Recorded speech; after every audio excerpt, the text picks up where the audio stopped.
살펴볼 수 있도록 인도해 주심을 생각할지 감사를 드립니다. 더욱더 성령께서 이 시간 함께 해주셔서 은혜 충만, 말씀 충만할 수 있도록 역사하여 주시옵소서.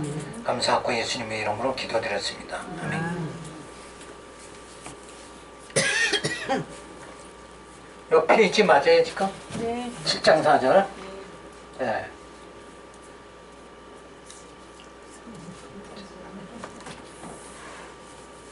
위에 눌렀죠?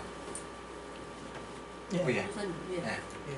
7장 4절서부터 6절 보면 그리스도의 몸으로 율법에 대하여 죽음으로 벗어났음을 말합니다. 자, 지난 시간에 남편이 죽으면 다른 데로 시집을 가더라도 다른 남자와 결혼하더라도 음부가 되질 않는다. 그렇죠? 그걸 갖다가 바울은 얘기를 했는데 그게 어떤 의미예요? 그 말을, 그 비유를 왜 했어요? 율법에 매이지 말라. 그렇죠. 조금 더 자세히 하면 율법이 우리를 다스릴 수 없다. 예, 정확하네요. 그러니까 우리의 육이 죽으면 율법은 우리를 다스리질 못해요. 그러니까 다스리지 못한다는 얘기는 뭐냐 하면 정죄하지 못한다 그런 얘기예요. 율법은 정죄고 복음은 사죄잖아요. 그러니까 우리가 복음 앞에 가면 죄를 사함받는 거고 예수 앞에 가면 그 다음에 모세 앞에 율법 앞에 가면은 정죄받는 거예요. 그렇죠? 근데 이 남편이 죽어버리면 음부가 되지 않는 것 같이 다른 남자한테 가더라도 우리의 육이 죽으면 율법은 우리를 정죄하지 못한다. 다시 말해서 뭐예요? 율법에서는 우리가 자유하게 됐다 이런 말이에요. 그러니까 그 율법이 정죄를 받게 되면 우리는 어떤 상태가 되냐면 죄의식에 빠져서 살게 되거든요. 그죠? 그런데 우리가 진짜 육이 죽어버리면 그 다음에는 율법은 나와는 상관이 없는 거예요. 이걸 계속 지금 바울은 얘기를 해주는 거예요. 그러면 우리의 육은 어떻게 됐어요? 죽었어요. 죽었죠? 어떻게? 사망에. 율법의 정죄받아 죽었죠. 그런데 거기서 우리가 지금 이렇게 살 수 있는 건 뭐예요? 예수님이 오셔서 우리의 죄값을 대신 짊어지고 죽으셨기 때문에 우리는 지금 사는 거죠. 우리가 산다는 것은 지금 뭐가 산다는 거예요? 육이에요, 영이에요? 영이요. 영이 지금 사는 거예요. 그러니까 하나님이 보실 적에는 우리의 육은 어때요? 죽은 상태예요, 지금. 그러니까 육에서 나오는 게 뭐예요? 예술간다. 행위라는 게 나오죠. 그죠? 육에서 나오는 행위가 뭐냐면 탐욕과 욕심과 시기와 질투와 이런 게 다 육에서 나오는 거예요. 그러니까 입으로 들어가는 게 더러운 게 아니라 속에서 나오는 게 더럽다는 것은 요 육에서 나오는 게 다 더럽다는 거예요. 그러니까 하나님이 보실 적에는 우리 육은 다 죽었다고 그렇게 이제 이미 인정이 돼버린 것이니까 우리는 하나님 앞에서 뭐예요? 이제는 죄인이 아니라 의인으로 살게 되어졌다. 그래서 이 관계를 명확하게 해야 돼요. 그렇지 않으면 자꾸 우리는 죄의식에 빠진단 말이에요. 그러니까 내가 지금 사는 건 육으로 사는 게 아니라 영으로 산다. 그러니까 육이라는 것은 행위가 따르잖아요. 행위. 그러면 영은 뭐가 따라요? 마찬가지 행위인데 믿음의 행위를 말하는 거예요. 정욕의 행위는 육에서 나오는 거고 믿음의 행위는 뭐예요? 영에서 나오는 거예요. 그러니까 심판은 어떻게 돼요? 행위로 심판받는 거예요. 근데 육에서 나오는 행위로 심판받으면 그건 어떻게 돼요? 지옥 가는 거죠. 근데 영에서 나오는 행위, 믿음의 행위로는 어떻게 돼요? 생명의 멸류관을 우리가 받게 된다 이게. 그렇죠? 근데 세상 사람은 전부 다 육의 행위고, 그렇죠? 저들에게 믿음이 없으니까. 우리는 예수로 인해서 거듭났으니까, 영으로 사니까 어때요? 우리는 믿음의 행위가 나와서 나중에 생명의 멸류관을 받게 되고 영생에 이렇게 되어진다. 요 관계는 진짜 이게 굉장히 어려운 게 뭐냐면, 내가 지금 그래도 뭐야, 내가 육을 가지고 있는 몸이니까. 그래서 하나님 앞에서는 우리의 육은 이미 죽은 거고, 그러니까 우리의 행위를 하나님은 어떻게 해요? 보지 않으신다는 거예요. 하나님은 우리의 행위를 보지 않는다. 만약에 하나님께서 우리의 행위를 보면 우리 평생 살아갈 적에 우리 행위가 어땠어요? 욕심내고 시기하고 이렇게 살아가는 게 인간의 육신의 모습이잖아요. 근데 하나님은 이걸 아예 보지 않으신다는 거예요. 그러면 이제 여기 문제에 또 부딪히는 것이, 이제 그러면 뭐 막 살아도 되네, 이렇게 되면 안 되죠. 막 살 수 없다는 건 왜 없다고 그랬어요? 그러니까 육신의 그 정욕의 행위, 그거의 육의 주체는 인간이죠. 근데 믿음으로 사는 이 영은, 우리의 영이 믿음의 행위로 살때, 요때 행위의 주체는 누구예요? 성령이 내 안에 와서 믿음으로 살아가게 하니까. 요 관계가 굉장히 어려운 거란 말이에요. 요거를 갖다가 정확하게 정립을 안 하면 우리는 후딱 하면 어디로 빠져요?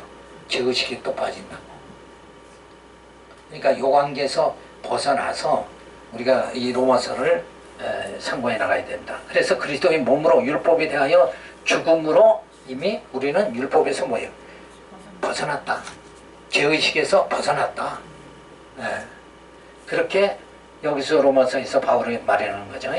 그러므로 내 형제들아, 너희도 그리스도의 몸으로 말미암아 율법에 대하여 죽임을 당하였으니 이는 다른 이 곧 죽은 자 가운데서 살아나신 이에게 가서 우리로 하나님을 위하여 열매를 맺히게 하려 함이라. 그러니까 여기서 열매는 누구를 위한, 어떻게 된 열매냐? 예수님이 내 안에 오셨으니까 성령에 의한 열매가 주어지는 거예요. 내 열매가 아니고 성령의 열매다. 그러면 그 현상이 어떻게 나타나느냐? 내 열매다 했을 적에는 내 뜻대로 살아간단 말이에요. 내 뜻대로 살아가는 건 전부 다 나에게서 나오는 열매죠. 근데 주님 뜻대로 살아가는 그런 행위는 전부 성령에 의해서 주어지는 행위다. 믿음 행위다. 그건 내게서 나오는 게 아니에요. 그러니까 죄를 질 수 없다는 건 뭔가, 벌써 이미 나는, 내 영은 누구한테 장악됐어요? 성령에 의해서 그리스도의 영으로 장악이 돼서 내가 살아가는 거는 그리스도의 영으로 살아가는 거란 말이에요. 그러니까 이제 행위의 주체가 성령이다. 그래서 육체로 살아가는 게 아니라 영으로 살아갈 때 그때 행위 주체는 성령이다. 이렇게 성령관이 분명하게 주어져야 되는 거죠. 그렇게 돼서 요 진리가 내 몸에, 마음에 간직이 되면 주님 뜻대로 살아가는 요게 기초가 되어지는 거예요. 누가 왕이냐? 그렇죠? 육이 왕이면 육으로 살아갈 수밖에 없는 거고, 성령이 내 안에서, 예수가 내 안에서 왕, 예수님이 진짜 왕으로 성령으로 나를 붙잡아서 이끌어 주시면은 그거는 뭐예요? 죄인의 삶이 아니라 의인의 삶을 살아갈 수 있게 되어진다. 그래서 열매를, 이때 열매라는 것은 이 성령이 열매를 맺게 그렇게 하시는 거죠. 그래서 우리가 육신이 있을 때는 율법으로 말미암는 죄의 정욕이 우리 지체 중에 역사하여 우리로 사망을 위하여 열매를 맺게 하였더니, 자, 여기서 봤을 적에 자, 육으로 있을 적에는 이 죄의 정욕으로 살아갈 수밖에 없죠.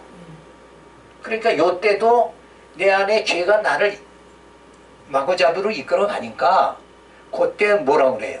우리는 죄의 종이다. 종 생활이에요. 그러면 요 열매는 아까 뭐라 그랬어요? 성령이 내 안에 와서 나로 하여금 주님 뜻대로 살아가도록, 그죠? 믿음으로 살아가도록 이렇게 하니까 요때도 사실은 내가 살아가는 건 아니잖아요. 그럼 이때도 종이란 말이에요. 요게 두 개가 다 종인 거예요. 그러니까 인간은 자의지라는 게 없다는 거예요. 난 내 자존심 가지고 살아간다. 근데 인간은 자존심이 아무것도 아니에요. 자존심. 그렇죠? 자존심 부려봤자 되는 건 하나도 없는 거예요. 그렇죠? 예?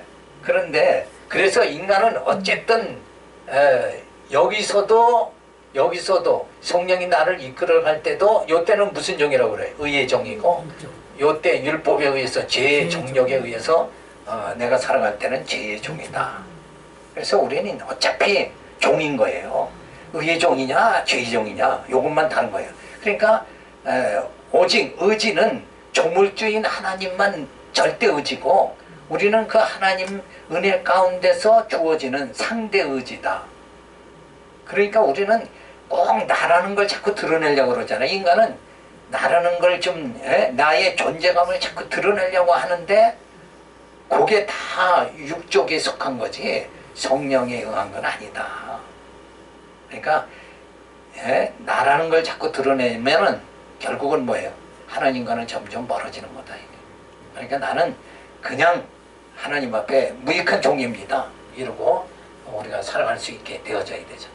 그래서 우리로 사망을 위하여 열매를 맺게 하였더니 이제는 우리가 얽매였던 것에 대하여 죽었으므로, 이제 여기서 죽었다는 말은 뭐가 죽었다는 거예요? 육이 죽었으므로 율법에서 벗어났으니 이러므로 우리가 영의 새로운 것으로 승릴 것이에요. 의문에 묵은 것으로 하니 알지니라. 여기서 의문에 묵은 것을 뭐라고 봐요? 율법이죠. 이게 의문에 묵은 거.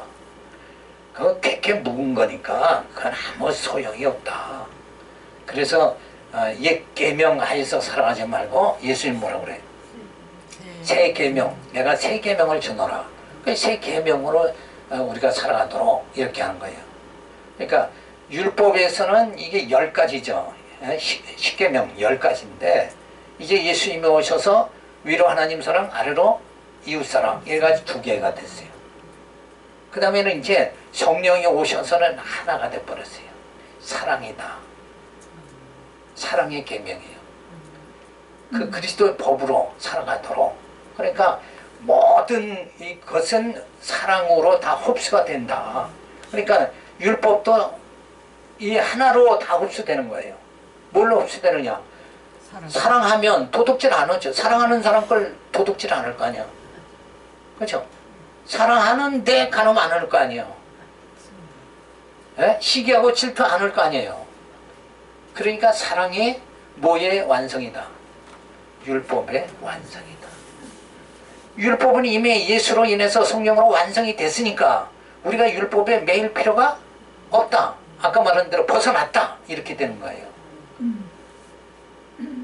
그래서 우리는 진짜 사랑의 계명으로만 살아가면 된다.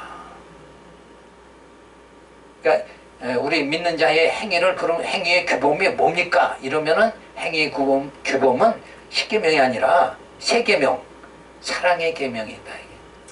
그러면 사랑의 계명이면 모든 관계가 다 은혜로 주어지게 되어지는 거죠. 자, 그래서 율법에 대하여 죽임을 당하게 하시면 예수 안에서 하나님을 위하여 열매를 맺게 하려 하시는 것이다. 그래, 사망의 열매를 맺던 율법 안에서의 생활을 벗어났으니 다시는 뭐예요? 율법이 정죄함에 민수가 없는 것이다. 자, 전에는 죄 덩어리였죠. 죄의 노예로 살아갔다. 그래서 내 안에 누가 왕노릇해? 죄가 왕노릇했다.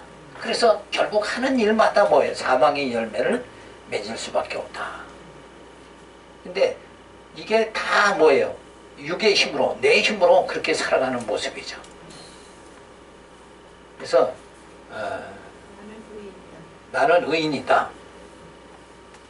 그렇게 스스로는 생각할 수 있죠. 근데 모세에게 의해서 율법을 주시고 율법으로 정죄함을 받죠. 그래서 율법에 대하여 우리는 다 죽었다. 죽은 자가 되는 거예요. 그래서 어린 양이 오셔서 이제 그 죽으시죠. 누구 대신 대속이라는 게 뭐예요? 내가 죽어야 되는데 내가 죄를 졌으니까 내가 죄값을 치러야 되는데 예수님이 대신 죄값을 지불해 주시는 거. 구약에서는 어떻게 됐어요? 양을 잡아서 어떻게 해요? 각을 떠서 피를 아니 이거부터 해야지. 안수부터 해야지. 왜냐하면 안수해야 내 죄가 양에게 전가되는 거니까. 전가된 다음에 그 양을 죽이는 거예요. 내가 죽는 게 아니라. 근데 이제 그런 모양을 계속 하는 데가 어디냐? 요 가톨릭이 그렇게 한단 말이에요. 그죠? 고해성사하면 내 죄를 사하노라 이렇게 하는 거예요. 그럼 또 나가서 열심히 살고 또 죄면 또 가서 또 고해성사 또 하고. 그러니까 구약의 성도같이 가서 살다가 죄지면 어때요? 양 잡아야 되고. 가톨릭은 살다가 죄지면 또 하고. 그런데 이미 우리는 뭐예요? 육은 다 이미 죽었다. 그러니까 양 잡을 필요도 없고 고해성사할 필요도 없고 우리는 다 해결이 된 거예요. 그러니까 죄에서 완전히 벗어났다. 그래서 예수님이 어린 양으로 오셔서 대속의 피를 통해서 우리가 율법에서 이제 벗어나게 됐죠. 그리고 예수님이 부활하심으로 은혜 가운데 우리 영이 살게 됐어요. 이 상태가 이제 거듭난 상태다 이렇게 하는 거죠.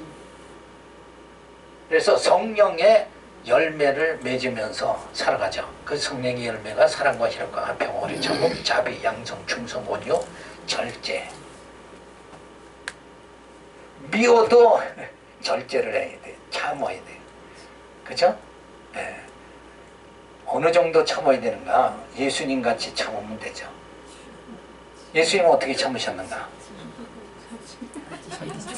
예수님이 제자들을 봐도 알잖아요. 제자들 맨날 가르쳐도 이거 깨닫지를 못하는 거예요. 그렇죠? 그래가지고 제자들이 진짜 예수님을 나중에는 뭐예요? 부인까지 하잖아요. 베드로는 3번 부인하고. 그건 뭐냐? 진리를 모르기 때문에 그래요. 진리를 모르면은 지금 예수님이 오셔서 무슨 일을 했는가? 제자들 눈으로 다 목격을 했잖아요.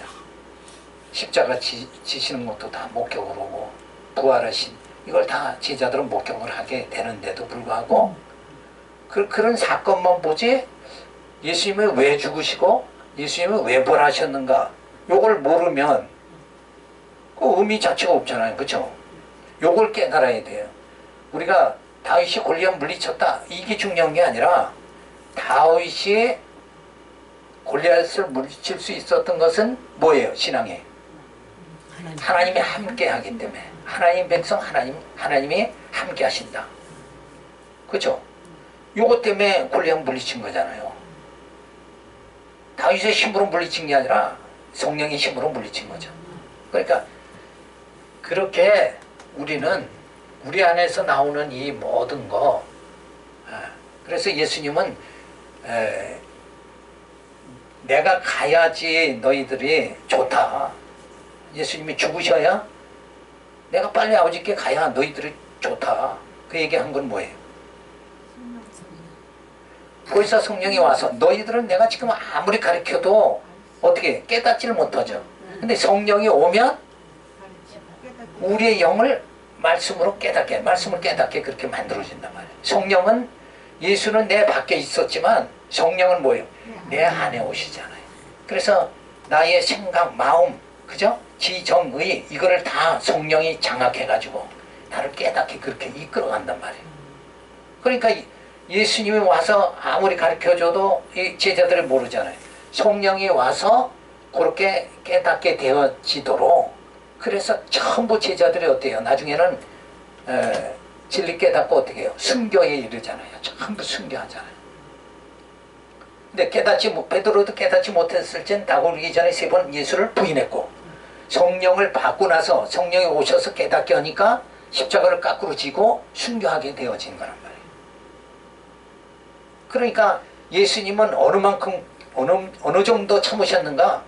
당신이 가셔가지고 보이사 성령으로 깨닫게 될 때까지. 그러니까 영이 어때요? 제자들의 영이 말씀을 깨달아서 자라날 때까지 예수님은 참으셨다. 그게 진짜 참는 거 절제입니다. 그러니까 교회에 어린 성도가 오면 그가 영적으로 말씀 듣고 깨달아서 자라날 때까지 참는 거. 요게 진짜 그게 절제죠. 자, 그래서 은혜 가운데 살게 하시죠. 그래서 하나님의 도우심 없이는 살 수 없다. 요 단계로 우리가 전부 들어가야 돼. 내 힘으로 사는 게 아니라 이러면 뭐가 돼요? 율법 신앙이 되는 거예요.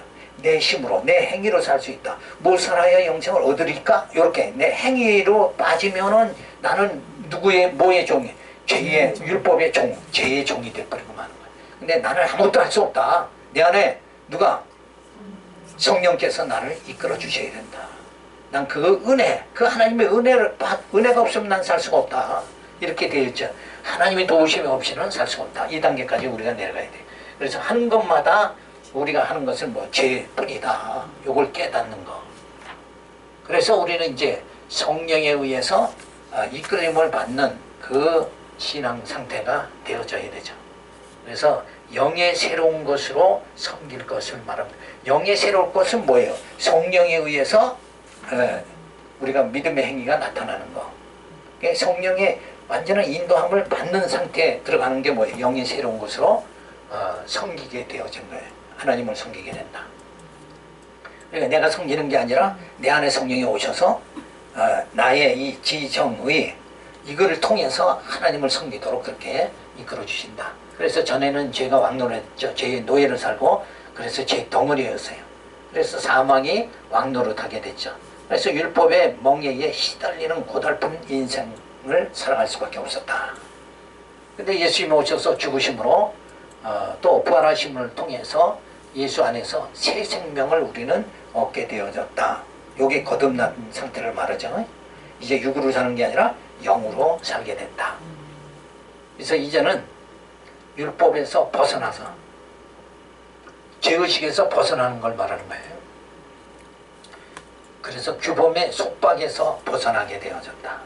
그래서 영의 새로운 것을 섬기게 된 거예요.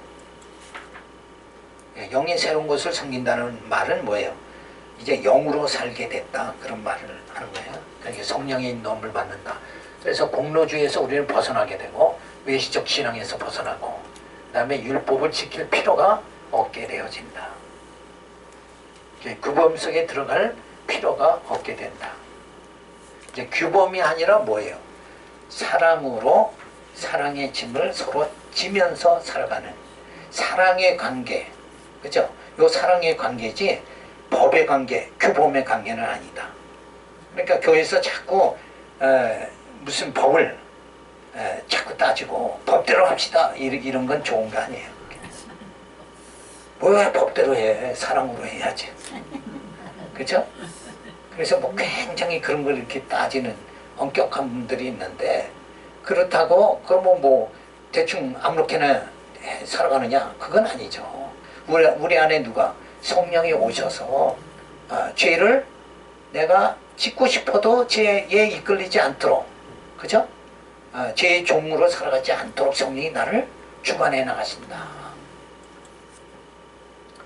그래서 의문에 묵은 것을 섬기지 않는다. 의문에 묵은 것은 율법이죠. 율법, 십계명. 이걸 지킨다, 안 지킨다. 이런 문제가 되는 거예요. 그래서 지금 개신교에는 전부 찬송가 뒤에 십계명이 있잖아요. 근데 그걸 몰라서 그런 거예요.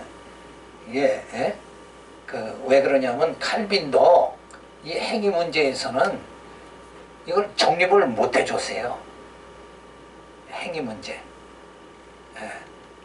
근데 행위는 우리가 지금 살펴본 대로 내가 주체가 된 행위가 아니라 성령이 내 안에서 오셔서 나를 이끄시는 그 믿음의 행위다.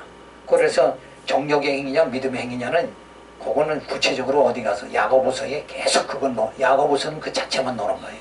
정욕의 메인 행위, 믿음의 행위. 요걸 구체적으로 가르쳤으니까 그때 우리가 가서 살펴보고, 자, 그래서 하나님의 풍성한 사랑 가운데 속사람이 자라나며 즐거워한다. 우리는 신앙생활은 그냥 행위로 출석 뭐 이거 했다, 이게 신앙생활이 아니라 말씀을 깨달아서, 그죠? 영이 거룩해지고 자라나야 돼요. 이 성장의 단계에 들어가야 된다. 그래야 영이 자꾸 자라난다는 건 뭐예요? 하나님을 점점 내가 알아가는 거예요. 아버지가 어떤 분인가 처음 그러니까 신지식이 많아져야 돼요. 그래서 신지식이 있어야, 하나님을 아는 지식이 있어야 어떻게 돼요? 하나님을 경외할 거 아니에요. 난 아버지에 대해서 아무것도 몰라요. 에? 이웃집 아저씨보담도 몰라 하나님을. 그러면은 하나님을 어떻게 섬기냐 이거예요. 그러니까 우리 영이 자꾸 자라난다는 거.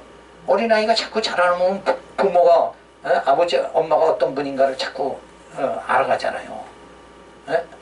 멀리서 아무개야 하고 소리만 나도 우리 아빠 오시네 이렇게 된단 말이에요. 이 정도로 하나님과 우리 사이가 그렇게 되어져야 된다. 그래서 하나님을 아는 지식, 신지식이 많아져야 된다. 그래서 진짜 하나님을 바르게 경외할 수 있는 그 단계로 들어가야 되는 거죠. 그래서 7장 7절에 보면 선한 율법이 죄를 드러나게 하려고 나를 죽게 한다. 자, 이게 하나님의 모든 구원의 사역에 이게 중심이에요. 하나님이 구원의 사역을 베푸시는 하나님의 방법은 뭐냐? 어떻게 한다 그랬어요? 율법으로 죄를 드러나게 해서 어떻게 한다? 죽이는 거예요. 죽이는 거. 그러니까 첫째 아담을 육을 창조해가지고 어때요? 첫째 아담의 후손은 전부 죽이는 거예요. 그게 광야에서 그 장면 나오죠. 이스라엘 백성 하나님의 불순종하니까 어때요? 이 광야에서 1세대는 전부 다 죽이는 거예요. 그리고 광야에서 태어난 40년이니까 광야에서 태어난 아이들이 몇 세대요? 40세가 될 거 아니에요. 그리고 완전히 장정이 되잖아요. 그러니까 1세대는 광야에서 다 죽고 2세대를 하나님이 가나안 땅에 들어가게 하는 거예요. 거기다가 두 명 누구? 여호수아와 갈렙. 이렇게 해가지고 들어가잖아요. 그러니까 그걸 역사의 큰 그림으로 보면 첫째 아담의 후손은 다 죽게 만들고, 그 다음에 둘째 아담인 예수로 다 살리시는 거예요. 그래서 하나님의 섭리는 육은 죽고 영은 살리는 거예요. 우리의 겉사람은 다 죽어야 돼요. 우리의 속사람은 어때요? 우리의 속사람은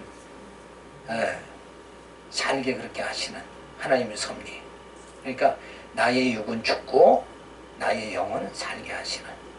그래서 신령한 나라에 들어가도록 하나님이 그렇게 역사하신다.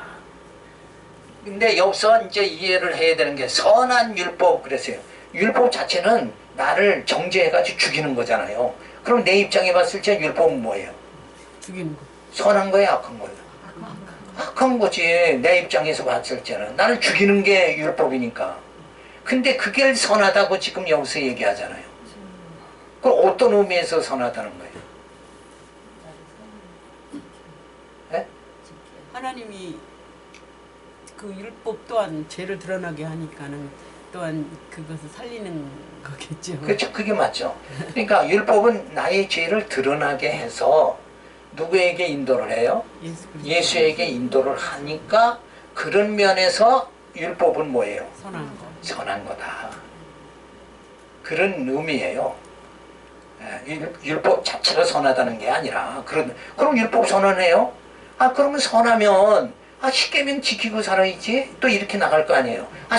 선하다고 가정을 하면 그거 버리면 안 되잖아요. 그럼 그거 지켜야 된다 이렇게 하는데 그게 아니잖아요. 어떤 의미냐?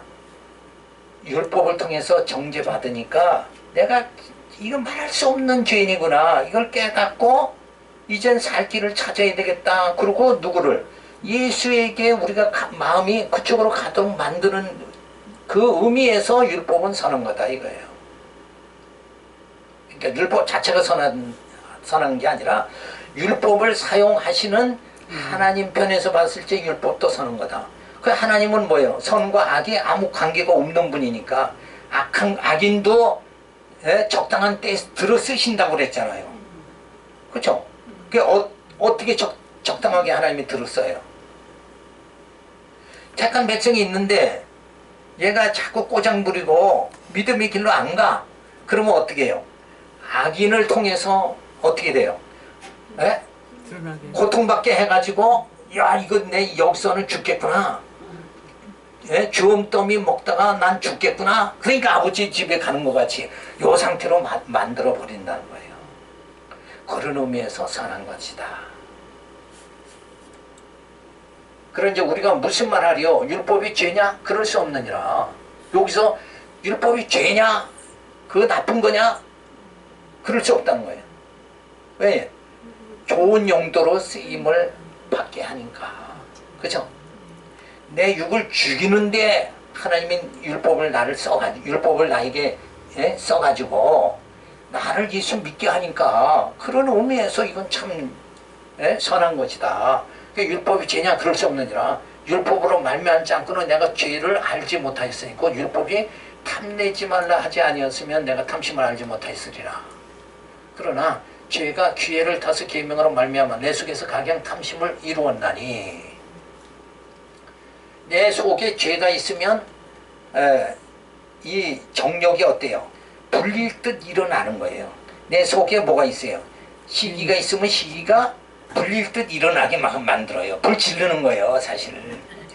불 질러 버린다니까요. 그러니까 나중에 막 그래서 시기와 질투로 살아가면 나는 어디 갔고 내 모습은 질투와 시기가 돼버리고 마는 거예요. 그러니까 처음에 술을 먹다가 나중에는 술이 사람을 먹는 거예요, 그냥. 사람이 술을 먹다가 나중에 술이 사람 먹는 거랑 똑같다. 그래서 내 속에 강양 탐심을 일어나니 이는 법이 없으면 제가 죽은 것임이니라. 전에 법을 깨닫지 못할 때에는 내가 살았더니 막 시오고 그냥 막 기가 등등해서 막 살아가잖아요. 그래도 누가 제재하는 게 없으니까 내가 잘난 줄 알고 살아간다 이게. 근데 율법이 와서 제재를 딱 하는 거예요. 그래서 이름에 죄는 살아나고 나는 죽었도다. 그죠? 그래서 생명에 이르게 할 그 계명이 내게 대하여 도리어 사망에 이르게 하는 것이 되었도다. 그러니까 여기서 생명에 이르게 할 그 계명이 내게 대하여 도리어 사망에 이르게 한다. 여기서 말하는 계명은 뭘 말하는 거예요? 그럼? 율법 말하는 거죠. 율법을 처음에 생각할 땐 그거 지키기만 하면 의인 돼 가지고 천국 갈 수 있어? 그쵸? 계명을 다 지키면 되는 거예요. 근데 인간은 그걸 다 지킬 수가 없으니까 한 가지만 어겨도 뭐예요? 어겨도 죄인이라 하고 우리는 죽게 된다 이런 거예요. 그러니까 율법 자체는 인간이 지킨다는 건 불가능한 거죠. 지킬 수 없는 건 없으니까 우리는 정죄받아서 죄로 죄인이 될 수밖에 없다. 그래서 처음에 율법도 하나님이 주셨으니까 저것만 잘 지키면은 구원받을 수 있다. 이렇게 생각한 사람들이 누구예요? 바리새인들이 그렇게 생각한 거예요. 그래서 막 지켜라. 이렇게 앞장섰잖아요. 바리새인들이 계명 지켜라, 율법 지켜라. 그래가지고 그 율법 자체도 그 10개 가지고 안 되고 그 다음에 뭐 계속 만들어가지고 장로의 유전 그러니까 613개를 만들어가지고 지키도록. 그러니까 어디 갔다 오면은 손 씻어야 된단 말이에요. 이런 것까지 다. 그래야 하나님 거룩한 백성이 조금만이라도 흠집이 생기면 안 된다. 그쵸? 이렇게 해서 600 몇 개를 갖다가 정한 거란 말이에요. 그래도 인간은 뭐예요? 겉으로 들어가는 것이 사람을 더럽게 하는 게 아니라 속에서 나오는 거. 그러니까 뭐가 해결이 안 되면 내 속에 있는 죄 자체가 해결이 안 되면 우리는 더 범죄할 수밖에 없는 거예요. 근데 이 죄 자체는 뭐예요? 이 인간의 힘으로는 그건 해결이 안 되니까 누가 해결해요? 예수님밖에는 해결을 못하니까. 그러니까 처음에 바리새인들은 그 신앙으로 계속 살아간 거예요. 그러면은 성도들을 자꾸 율법 지켜라 이래가지고 바리새인들이 성도들 이끌면 어떻게 돼요? 성도들은 어디로 가는 거예요? 천국 가는 게 아니라 지옥으로 가는 거예요. 천국 반대 방향으로 이끌어 버린다. 그게 뭐냐면 생명에 이르게 할 그 계명이 내게 대하여 도리어 사망에 이르게 되는 거예요.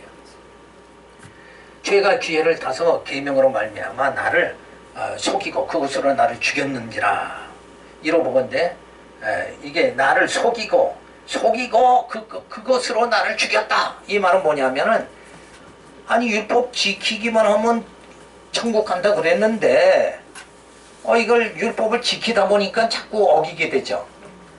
그러니까 천국 간다고 그랬는데 어떻게 결과적으로는 지옥 가네 이렇게 되니까 뭐예요? 속은 거지. 예. 그러니까 지금도 잘못 신앙생활하는 사람은 이 계명대로 그냥 열심히 살면 천국 간다 이렇게 생각하고 사는 사람은 속게 됐다. 속게 되는 거예요. 그거는. 왜 속게 돼요? 그 계명 자체를 지킬 수가 없으니까 몇 개는 지키는데 지키다 보니까 이걸 못 지킨단 말이에요. 왜? 우리 안에 뭐가 아직도 존재하니까. 죄라는 게 해결이 안 되면 그 계명은 내게 대해서 독이 되는 거예요. 그게. 근데 여기 생명이 이르게 하는 율법 이렇게 생각하니까 그게 자꾸 우리는 거기에 속게 된다. 그런 말이에요. 그것으로 나를 죽였는지라 이러보건대 율법도 거룩하며 계명도 여기서 율법 거룩하다는 건 앞에 말한 그거죠. 예수에게로 인도한 죄인됨을 깨닫고 예수에게로 인도하니까 율법도 거룩하다 이런 의미고 계명도 거룩하며 여기 율법이랑 계명이랑 같은 거예요. 계명도 그렇고 의로우며 선하도다. 그런즉 선한 것이 내게 사망이 되었느뇨 그럴 수 없느니라. 오직 죄가 죄로 드러나기 위하여 선한 그것으로 말미암아 나를 죽게 만들었으니 이는 계명으로 말미암아 죄로 심히 죄되게 하려 함이니라. 그래서 율법은 선하다 하는 것은 쓰임을 율법이 죄인임을 깨닫고 예수께로 인도하는 요 용도에 의해서 선하다는 거지 율법 자체가 선한 건 아니란 말이에요. 율법은 정죄니까 요 관계를 우리가 잘 알아야 되죠. 그래서 요 문장이 잘 이렇게 생각을 하셔야 요 관계를 요 문장을 전부 이해를 할 수 있게 되지 그거를 잘 모르면은 이해를 못하게 돼요. 그래서 결국 계명은 뭐예요? 계명 앞에 서면 점점 죄인이 되는 거예요. 말미암아 죄로 심히 죄되게 하려 함이니라. 율법에 하나님의 율법에 쓰는 용도는 뭐예요? 죄인됨을 깨닫게 만드는 거다. 그래서 누구에게? 예수에게로 인도되도록. 그래서 바울은 율법을 몽학선생이다 이렇게 말한 거예요. 진짜 선생이 아니라 몽학선생이라는 말은 무슨 의미에서 바울은 말하냐면 진짜 생명으로 인도하는 선생이 아니고 생명이신 예수에게 데려가는 사명만 하는 거다. 그죠? 율법 자체가 생명이 아니니까 그런 의미인 거예요. 율법은 우리의 죄를 드러내주는 것이니 율법은 선한 것이며 죄가 될 수 없는 것이다. 그래서 계명을 지켜 살고자 하나 이미 죄인인 나는 정죄받아 죽게 되므로 예수에게로 나갈 수밖에 없게 되어진다. 그래서 계명도 율법도 서는 것은 나를 죽게 만들고 죄인임을 깨닫게 하여 허탄한 길을 가지 않도록 하기 때문이다. 나를 계명 잘 지키면 바리새인들이 하는 말 계명만 잘 지키면 구원받는다. 근데 사실은 뭐예요? 사명의 길로 가는 거잖아요. 율법에 의해서 살면. 그래서 허탄한 길로 가도록 그렇게 되지 않도록 하기 위해서 죄인임을 율법을 통해서 죄인임을 깨닫고 이제 어느 길로 가요? 생명의 길로 가게 그렇게 하려고 하는 것이다. 그러니까 하나님의 본래 의도는 율법은 뭐예요? 지금 먼저 시간에 했죠. 하나님이 언약을 주시는데 무슨 언약? 처음에 아브라함을 통해서 은혜 언약을 주셨다. 모세를 통해서 율법 행위 언약을 주셨다. 그 다음에 예수님이 오셔서 새 언약을 주셨다. 이 언약은 세 개예요. 언약이 세 개인데 아브라함에게 은혜 언약을 주셨으니까 그걸로 그냥 완성을 해버리면 되잖아요. 구원에 이르겠도록. 근데 그거는 불완전하기 때문에, 그리고 아브라함에게 은혜 언약을 줬는데 이 백성들이 하나님의 은혜를 깨닫지를 못하는 거예요. 그래서 너희가 얼마나 의로우냐, 다 자기가 잘난 줄 알고 살아가니까 율법을 주셔서 막 정죄해버리는 거예요. 그래 놓은 다음에 뭐예요? 영원한 언약, 새 언약을 주셔서 우리로 하여금. 그래서 아브라함과 맺은 은혜 언약과 율법, 모세의 율법 언약은 어디에 해당되냐면 육에 해당되는 거예요. 육. 그런데 예수님이 오셔서 이제 새 언약을 주시죠. 그거는 영에 해당되는 거예요. 그러니까 완전히 옛 언약은 바울이 육체의 예법이다. 육체에 해당되는 거고, 새 언약은 영에 해당되는 거다. 근데 우리는 처음부터 지금 뭐예요? 거듭나가지고 예수로 우리는 영이 됐잖아요. 그 영이 됐으니까 옛 언약, 율법과는 우리는 상관이 없는 거다. 그러니까 자꾸 내가 이런 걸 바울이 계속 얘기하는 건 너희가 행위에 자꾸 신앙생활 한다고 행위에 매이지 말라 이런 얘기예요. 율법은 행위거든. 행위로 매이지 말고 뭘로 살아라? 믿음으로 살아라 이거예요. 그래서 이 성경에서는 큰 302개가 뭐냐면 행위의 산과 믿음의 산이에요. 이 복음의 산이란 말이에요. 율법의 산과 복음의 산. 이 거대한 산맥이 있는데 우리는 여기를 다 통과해야 돼요. 율법으로 정죄함 받는, 여기서 죄인임을 깨닫고 어떻게 돼요? 율법을 통해서 죄인임을 깨닫고 복음의 산, 이 생명으로 우리가 나가도록 하나님이 이 섭리를 하신다. 그래서 죽이고 그 다음에 살리는 거다. 우리 육은 죽어야 되고 우리 영은 살게 그렇게 하신다.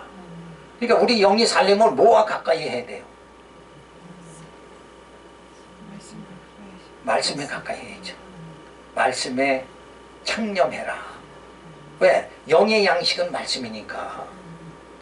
그래서 말씀을 깨닫는다는 거.